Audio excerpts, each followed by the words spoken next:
10,000 farmers are about to charge headfirst into the largest army the world has ever seen. No cavalry, no archers, no reinforcements, and the empire standing across that plain has never lost a battle on open ground, not once, not anywhere, against anyone. 3 days earlier, Athens still hoped the Persians might strike somewhere else. Then the survivors started arriving from Eretria, and everything changed. A woman collapsed into an officer's arms at the gate, refugees behind her carrying children and dragging carts black with ash. The Persians surrounded the city, she said. The walls fell in days. They burned the temples first.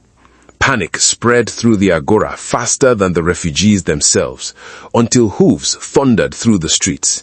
A scout nearly falling from his horse. The crowd froze. The Persian fleet has landed. Where? Marathon. And in that single word, every person in Athens understood exactly what it meant. The road to the city was open. Standing above the chaos was a man named Miltiades. Unlike most Athenians, he had seen the Persians before, how they fought, how they moved, how they destroyed cities that resisted them. And when he looked east toward Marathon, he understood something the others did not yet grasp. That night, 10 Athenian generals gathered in council. Half wanted to wait behind the walls for Sparta. Miltiades disagreed. If we wait, we surrender the countryside, the roads, and the initiative. Athens is not built to survive a long siege. There is only one place we can stop them before they reach the city. The vote split 5-5. Everything came down to one man, Callimachus, the Polemarch of Athens. Miltiades turned to him. If we will not fight now, fear will divide this city before the Persians ever arrive. Callimachus said nothing for a long moment. Then, we march at dawn. At dawn, roughly 10,000 Athenians marched east. Hours into the journey, reinforcements appeared on the road ahead. 1,000 soldiers from Plataea, nearly every fighting man the small city could spare. Not because they expected victory, because abandoning Athens meant facing Persia alone, eventually, themselves. Plataea stands with Athens until the end, their commander told Miltiades. Then, Greece still has a chance. Finally, the Athenians reached the heights overlooking the plain and saw the Persian army below. Ships covering the shoreline, rows of tents stretching across the beach, archers, infantry, and cavalry moving across open ground. Scouts reported the count, perhaps 25,000 infantry, 1,000 cavalry. Against this, 10,000 Greeks. For a long moment, the entire Greek line simply stared. Many of these men had never seen the Persian Empire before, only heard stories. Now the empire was here, and between Persia and Athens, there was only them.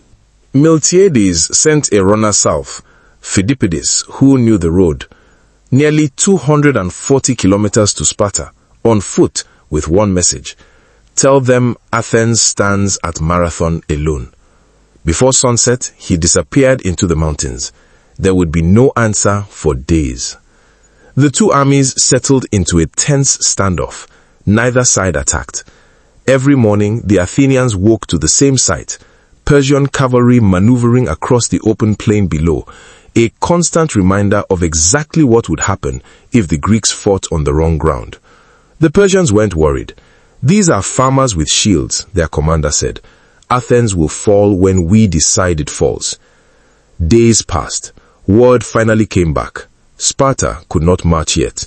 Religious law forbade it until a festival ended. Athens was alone for at least several more days, and every day the Persians remained at Marathon created new danger.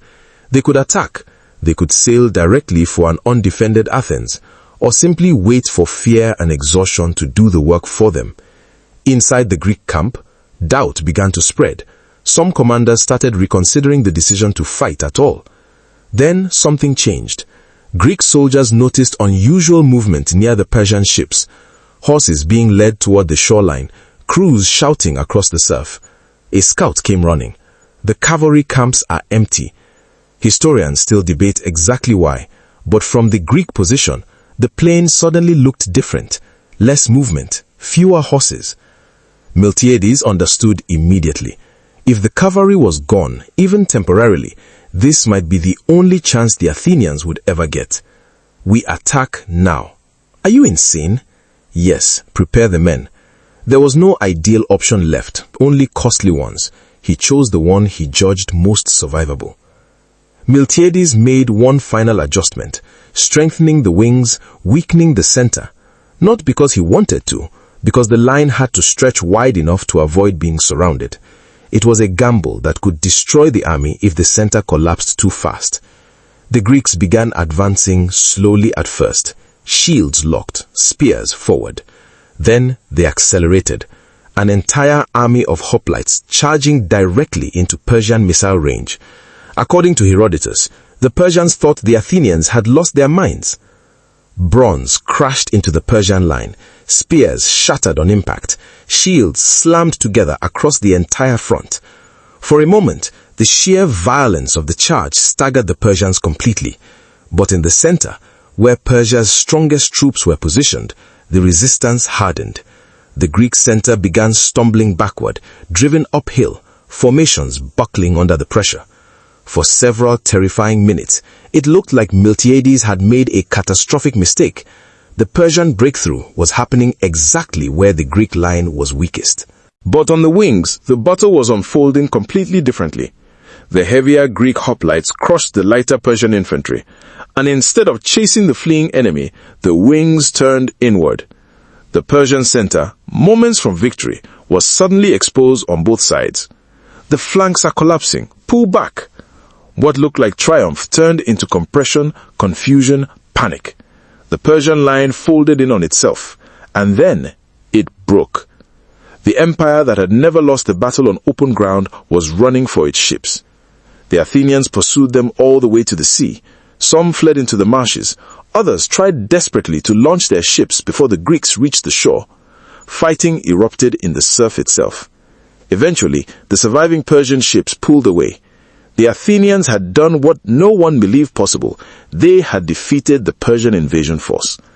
Then Miltiades looked south, and the worst possibilities still remained. The Persian fleet was turning toward Athens. The city was undefended.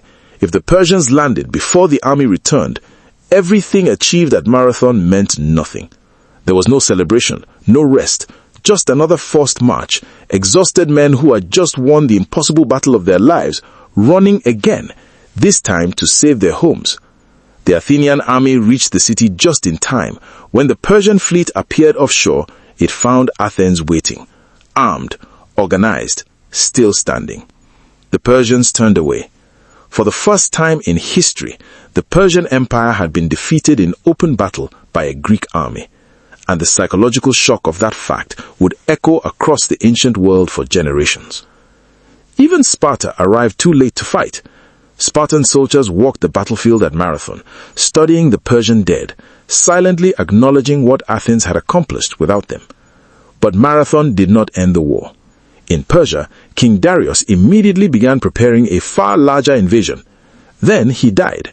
His son Xerxes inherited the throne, and 10 years later, Persia returned with one of the largest armies the ancient world had ever seen.